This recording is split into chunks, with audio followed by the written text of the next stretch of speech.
It's like that in the show. They kind of like make a little pathway through the boundary. And I mean, I'm sure we will find out more about it later, but they don't make it very clear what these wizards did before they killed themselves. If they couldn't have just had like 2 wizards do it.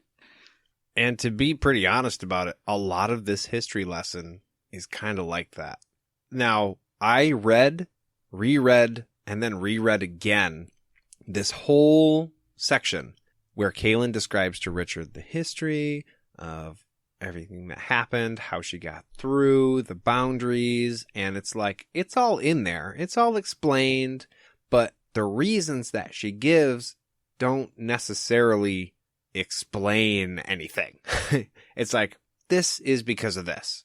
Blue exists because red is a thing. And you're just like, oh, okay. You just have to go off of that information until later. But I digress.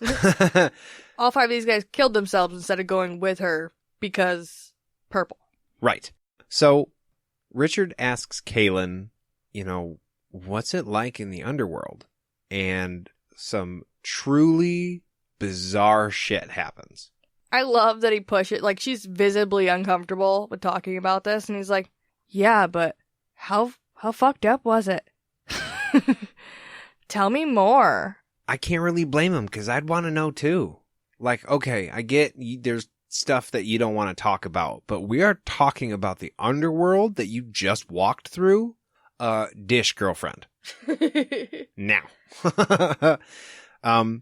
So she starts describing her time there, which now we know is a couple of days. Yeah. I guess I knew that, but I guess I didn't really stop and think about the fact she was there for a long time. That's probably partially the show's fault and partially my fault, because in the show, it's like you're there for a minute, but you just walk through. No, in the book, she's there for 2 days. So Kahlan starts describing her time there. She sees her dead mom and her dead sister, and she starts kind of going in and out of almost a consciousness, you could say. Yeah, she's like not there with him anymore. She's in a whole other place. Yeah, her eyes get out of focus, and it kind of describes her as she's getting pulled back into the underworld. And this freaks Richard the fuck out. He starts yelling at her, shaking her, and panicking, as you do. As you do. And what happens next just blows my mind, and it makes no sense at the same time. Like these wizards who killed themselves on a guess, this is a pretty big guess here, Rich. And he decides that the trick to pulling this woman out of the underworld is for him to calm himself and just send her his own strength. He's going to be the light in the darkness, and, he basically just puts his hands on her shoulders and holds her there and just puts his calmness into her and becomes a mental beacon. Yeah. I kind of feel like both of his approaches were kind of ridiculous. Like, if I saw somebody either start yelling and shaking somebody who was going into a fugue state, I would be like, bud, that's not what you need to do. That person needs a lot more care than that. They need medical attention. Right. This girl is stroking out here. Right. You don't yell at them. Don't fucking shake them. You let them lay there as calmly as possible. And then to go the exact opposite way and just be like, I'm just going to sit here with my hands on your shoulders and wish you better. This is, for all intents and purposes, magic. Yeah, he's doing something weird. It doesn't describe it as that in the chapter. But look, with all the knowledge that I have of the later books, okay, I get it. But even without that previous knowledge, he's doing magic here. There's no basis for what he's doing. If somebody is not paying attention to you, you don't just get super calm and repeat yourself extra quiet. You get a little bit louder. If they're not focusing, especially in his panicked state, you get louder. You get more vivid. You try and catch their attention, And he's like, nope, I'm just going to sit nice and calm and do essentially exactly nothing to actually help her out. And it ends up working. And I think that that would have been the perfect opportunity for Richard to stop, tell Kahlan to chill out, and have a beer. Oh my gosh. Is it time for a beer break? Normally, I would call you out and be like, you can't possibly be that excited for the beer break. But tonight, we're drinking something special. And my glass is empty. Oh, that's a shame. We definitely need to get you a refill. All right. Well, so this week, I was on my Untapped app.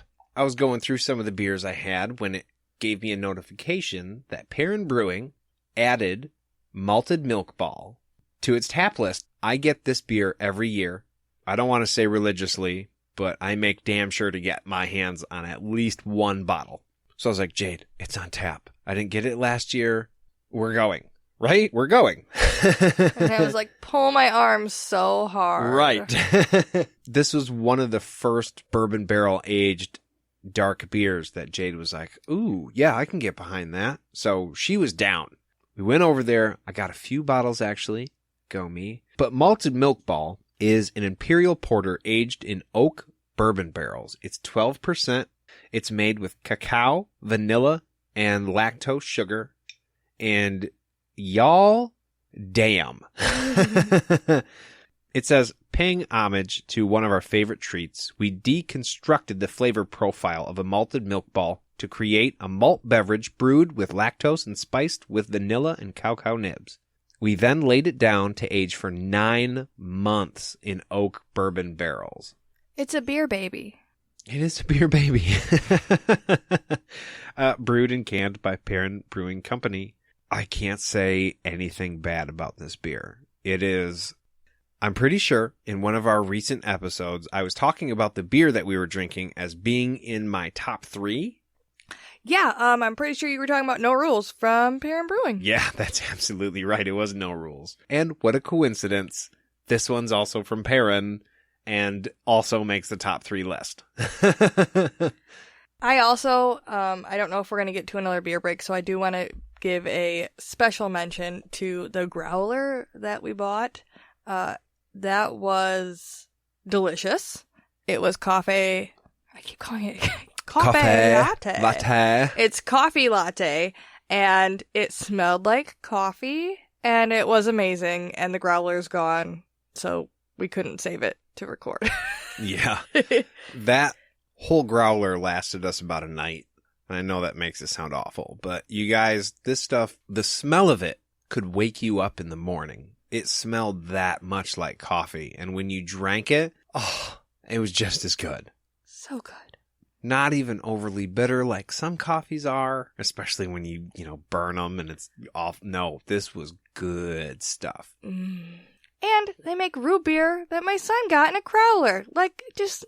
Yeah, $6 crowler for homemade root beer, and it is literally the best root beer I have ever tasted. And that's not just sucking up to Perrin. By the way, if you guys are, looking to sponsor a podcast or so,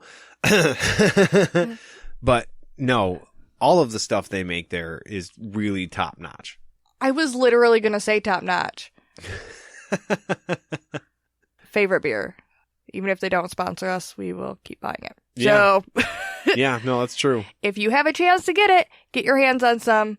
I'm going to go get some more, and we will be back after this. All right, and we are back in the world of the living. Hopefully everyone has a drink in their hand. Yes, I do. And we're getting back into it.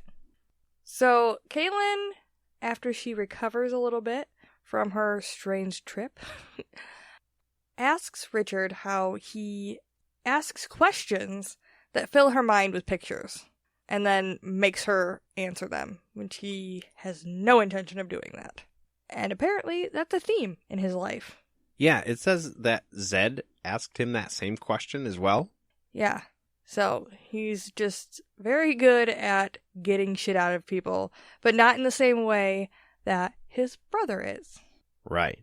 And he apologizes and says that his common sense doesn't always keep up with his curiosity. It kind of answers the why did he push question from earlier when she was being weird. Right. He apologizes for pushing and asking questions aggressively, and she apologizes for latching onto him in a supposedly inappropriate way. And he calms her nerves by telling her, look, that's what friends do. It's the number one job is providing a shoulder to cry on. So don't worry about it. Right. And then now, obviously, at this point, we're close enough to share eating utensils. Yeah, we can swap spit. You want to share a spoon or make out? Look, I don't share eating utensils with my children. I rarely do it with Jade, and I really don't have a problem with any of Jade's germs. That's not a thing I like to do. And this is a really big step for me to take with a stranger. If I was either one of them, I'd be like, but do we have to? I can use a stick. We'll burn it in the fire and make sure it's clean. It'll be fine. It'll be fine. I can just drink out of the bowl. Yeah, exactly. He does make a little joke about how it's better than poking yourself in the eye with a stick, and it makes her laugh and it breaks the tension for a second. And it was a nice little moment that was put in there to break the tension for you too, because it was getting a little heavy. Yeah. And speaking of heavy, then we finish our history lesson. Panis Rawl, epic king Dick, kills the wizard's wife and his daughter for separating the lands. And essentially... fucking his plans right up? Yeah, for getting in the way of his plans. So the wizard handles this guy in a pretty brutal fashion. As he's bringing up the boundaries and separating all three of these lands, he summons something called Wizard's Fire. Pause button. Wizard's Fire is not like regular fire. It's like liquid fire. I kind of picture it as lava, but it's also on fire and burning at the same time. It's sticky like tar. You can't get it off of you once it touches you. It's basically, what is it, Agent Orange? It's nasty, nasty, nasty stuff. So this wizard decides that as the boundaries come up, he conjures all this wizard's fire, hurls it through death and right at this dude. And it's a pretty brutal death. On fire, can't get it off of you, doesn't stop burning, doesn't stop hurting until you die. We assume he dies, because, you would, but the boundaries go up, so nobody hears anything else from Panis. Right. And yeah, you could totally see why he would want to do that to somebody. They killed your wife, they killed your daughter. JD, if somebody killed you, I would stop at nothing to find the guy who did it and make sure that he died in the most brutal way possible. I can't conjure wizard's fire, but I'm sure I would find something. That maybe shouldn't make me as happy as it makes me. But it does. And sames. Nobody better hurt you. But I'm not as scary as you are. True. Anyways.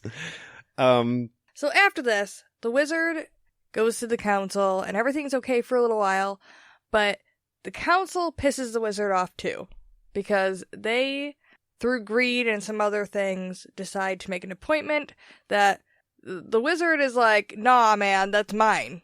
You are not allowed to do that. Only a wizard is allowed to do that. And he's like, fuck you guys. I'm gonna leave you to your own devices, and it's gonna suck. And now you get to forget my name and what I look like. Peace. Deuces.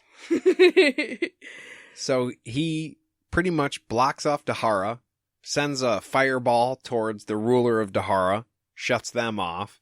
Then this council pisses him off, so he decides, all right, you guys are getting the same treatment. You want to rule yourselves and govern yourselves the way you see fit? Go ahead. And he puts up the second boundary between the Midlands and Westland and becomes a figment of everybody's imagination. It makes it a little murky because Kahlan does say before this point that the people in Westland didn't want to have anything to do with magic. But then she says after this that they looked for the wizard